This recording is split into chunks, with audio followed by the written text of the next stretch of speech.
Hello students, मैं Ramesh Kumar Dhanak, lecturer department of computer science and engineering, government polytechnic college Hanumangarh से। GPC Hanumangarh के इस YouTube channel पर आपका हार्दिक स्वागत है। Please subscribe our channel GPC Hanumangarh for more videos. जैसा कि हमने पिछले लेक्चर में पढ़ा था कि रिकर्जन क्या होता है और रिकर्जन के यूज करते हुए हम फैक्टोरियल फंक्शन को इम्प्लीमेंट किया था और उसके थ्रू हमने किसी दिए गए नंबर का फैक्टोरियल निकाला था। आज हम इस लेक्चर में पढ़ेंगे लाइब्रेरी फंक्शन। बेसिकली फंक्शन दो तरह के होते हैं, library function, user defined functions. Library function वो फंक्शंस होते हैं जो पहले से ही कंपाइलर में प्री डिफाइन है। उनके कुछ फंक्शंस ऐसे फिक्स्ड हैं जो कि स्पेसिफिक टास्क परफॉर्म करते हैं।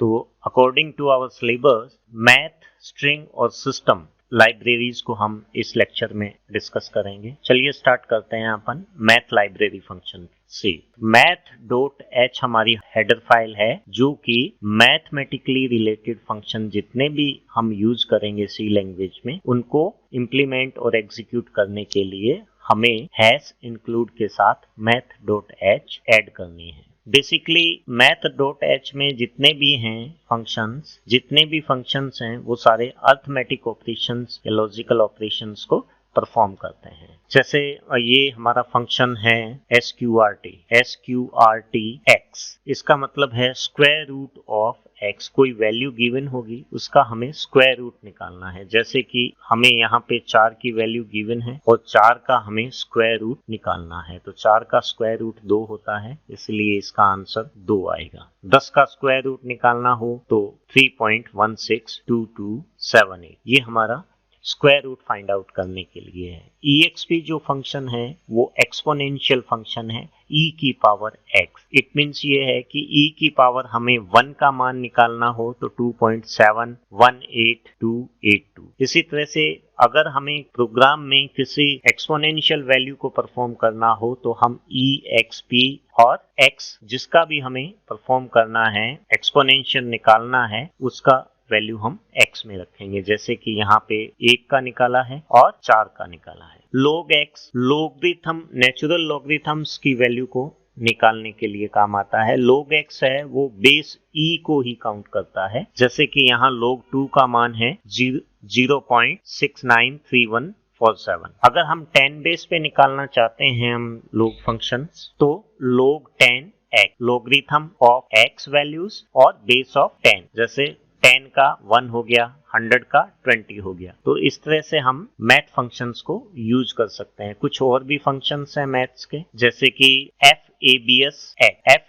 का है absolute value of x। Absolute value का मतलब है कि अगर उसके आगे कोई भी साइन है उसको पॉजिटिव में कन्वर्ट कर देना। जैसे कि FABS -2.0 का रिजल्ट आएगा 2.0, यानी इसके आगे जो माइनस है उसको रिमूव कर देता है, एब्सोल्यूट वैल्यू हमें देता है। सेल एक्स का मतलब है हम कोई वैल्यू फ्लोट वैल्यू है तो उसको राउंड ऑफ करने के लिए हम सेल एक्स और फ्लोर एक्स यूज करते हैं। तो सेल एक्स है वो smallest integer not less than x, next smallest integer जो कि उस x से कम नहीं होता है। जैसे कि यहाँ पे दिखाया है कि 9.2 का नेक्स्ट स्मॉलेस्ट इंटीजर नंबर है 10, यानी राउंड ऑफ करते हैं। जब भी कोई पॉइंट यूज करते हैं 9.2 है तो इट मींस 9 से ऊपर है तो नेक्स्ट डिजिट हमारा 10 है, इसीलिए इसको 10 में कन्वर्ट कर दिया। इसी तरह से फ्लोर एक्स है वो largest integer not greater than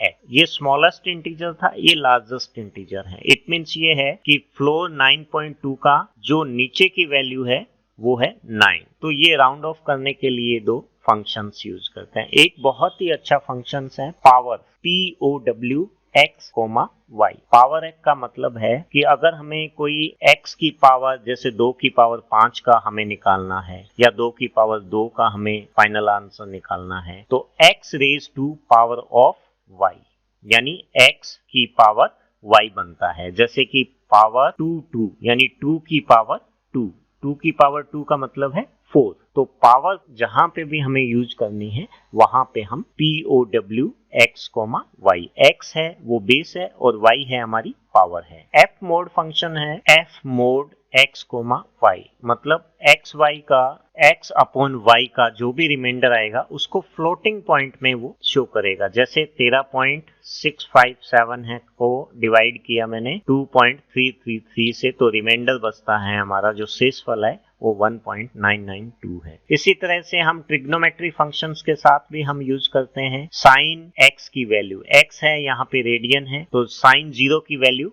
जैसे 0 होती है। कोस x, कोसाइन x का वैल्यू फाइंड आउट करता है, जैसे कोस 0 है वो 1 होता है। इसी तरह से tan x, जितने भी ट्रिग्नोमेट्री फंक्शंस हैं उनको हम यूज करते हुए उनकी वैल्यूज को फाइंड आउट कर सकते हैं। तो ये कुछ स्टैंडर्ड फंक्शंस हैं जो मैथ लाइब्रेरी में हम यूज करते हैं। जब भी इन फंक्शंस को हमें प्रोग्राम में यूज करना हो तो हमें सबसे पहले #include stdio.h के साथ में #include math.h यानी हेडर फाइल है वो math.h है, जिनको कि हमें इंक्लूड करना पड़ेगा। अब हम बात करते हैं स्ट्रिंग लाइब्रेरी फंक्शन। स्ट्रिंग क्या है? बेसिकली स्ट्रिंग है वो कलेक्शंस ऑफ कैरेक्टर्स होता है, यानी कैरेक्टर्स के समूह को हम स्ट्रिंग कहते हैं। इसके लिए जैसे कि फंक्शन है हमारा strlen, यानी स्ट्रिंग लेंथ को कैलकुलेट करने के लिए, यानी उस स्ट्रिंग में कितने हमारे पास कैरेक्टर है, तो ये फाइंड आउट करने के लिए हम स्ट्रिंग लेंथ फंक्शन यूज करते हैं। strcat से मतलब है कंकेटिनेट, यानी दो स्ट्रिंग को हम जोड़ सकते हैं। पहली जो स्ट्रिंग है उसके लास्ट में दूसरी स्ट्रिंग जोड़ेगा। इसी को यूज करते हुए दूसरा फंक्शन है strncat।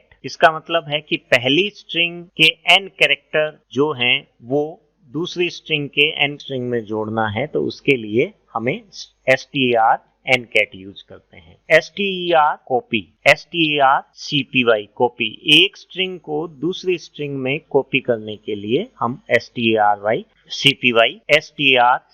यूज करते हैं। strncpy यूज करते हैं कि एक स्ट्रिंग के n कैरेक्टर है वो दूसरी स्ट्रिंग में कॉपी करना। इसी तरह से strcmp, हम दो स्ट्रिंग को कंपेयर कर सकते हैं कि वो सेम है या नहीं है, या फिर वो उससे बड़ी है स्ट्रिंग से या छोटी है दूसरी स्ट्रिंग से। तो ये जो चीजें हैं वो strcompare से हम कर सकते हैं। strncompare है जो कि पहले जो n कैरेक्टर है उनको कंपेयर करती है दो स्ट्रिंग के बीच में। strchr है वो फाइंड करता है first occurrence of given character in a string. जो हम एक अकरेंस देंगे, कैरेक्टर का एक सीक्वेंस देंगे, वो सीक्वेंस है वो उसमें फाइंड आउट करता है कि ये कहां पर है, पहली बार कहां पे आया है, उस स्ट्रिंग की अकरेंस को वो चेक करता है। strrchr find the last occurrence of A given character in a string. Occurrence जो हमने प्रोवाइड की है कैरेक्टर की वो लास्ट में कहां पे आई है, ये हमारे इससे हम फाइंड आउट कर सकते हैं। strstr फंक्शन, strstr है वो first occurrence of A given string in another string. किसी एक स्ट्रिंग का जो अकरेंस है वो दूसरी स्ट्रिंग में कहां पे है, ये फाइंड आउट करने के लिए हम स्ट्रिंग फंक्शन यूज करते हैं। इसी तरह से कैलकुलेशन के लिए strspn, strspnn, strpbreak, strtoc token में चेंज करने के लिए, ये फंक्शंस हैं वो स्ट्रिंग रिलेटेड फंक्शंस हैं जो कि स्ट्रिंग को हैंडल करने के काम आते हैं। इन फंक्शंस को यूज करने के लिए string.h हेडर फाइल है वो प्रोग्राम के स्टार्टिंग में हमें इंक्लूड करनी पड़ती है, जहां पे हम #include stdio.h इंक्लूड करते हैं। इसी तरह से सिस्टम लाइब्रेरी फंक्शंस हैं। signal.h हेडर फाइल है वो provide the function to handle the signal during the program execution. Program execution के दौरान सिग्नल को हैंडल करने के काम आती है, जिसमें सिग्नल और रेज दो फंक्शन होते हैं। इसी तरह से assert.h है जो कि मैक्रोज जो होते हैं, मैक्रोज क्या है, एक फिक्स प्रोसीजर होता है जिन्हें हम मैक्रोज कहते हैं, उनके अजम्पशन को वेरीफाई करता है। जैसे assert फंक्शन के थ्रू हम उनके मैक्रोज को वेरीफाई कर सकते हैं। local.h, यह हेडर फाइल में जो फंक्शन होते हैं वो हम प्रोग्राम के अंदर जो डेट और टाइम अगर यूज करना है या करेंसी सिंबल यूज करने हैं या स्पेसिफिक लोकेशंस यूज करनी है तो ऐसे इसके लिए हमें ये local.h हेडर फाइल को यूज करते हुए सेट लोकल जो फंक्शन है उसके थ्रू हम लोकेशन सेट कर सकते हैं। stdarg.h आर्ग्यूमेंट जो हमारे बाय डिफॉल्ट आर्ग्यूमेंट हम फंक्शंस में यूज करते हैं, अगर हम आर्ग्यूमेंट नहीं देते हैं तो ऑटोमेटिकली है इन फंक्शंस को यूज करते हुए कंसीडर कर लेती है आर्ग्यूमेंट्स को। एरर errno.h एरर मैक्रोज में कोई सिस्टम कॉल में कोई एरर अगर होती है तो वो एरर रिटर्न करता है और उसका एरर नंबर रिटर्न करता है सिस्टम रिलेटेड कमांड के लिए। तो ये सिस्टम लाइब्रेरी फंक्शंस है, इन फंक्शंस को यूज करते हुए हम प्रोग्राम में हम सिस्टम की यूटिलिटी को इंक्लूड कर सकते हैं। तो इस लेक्चर में हमने लाइब्रेरी फंक्शंस पढ़े हैं math.h, string.h और कुछ सिस्टम रिलेटेड हेडर फाइल्स के। अगले क्लास में हम पढ़ेंगे पॉइंटर्स क्या होते हैं और मेमोरी रिप्रेजेंटेशन क्या नॉर्मली कैसे किया जाता है, उसके अकॉर्डिंग हमें पॉइंटर की क्या आवश्यकता है और basic concept of pointers. Thank you for watching this video. Please subscribe our channel GPC Hanumangarh.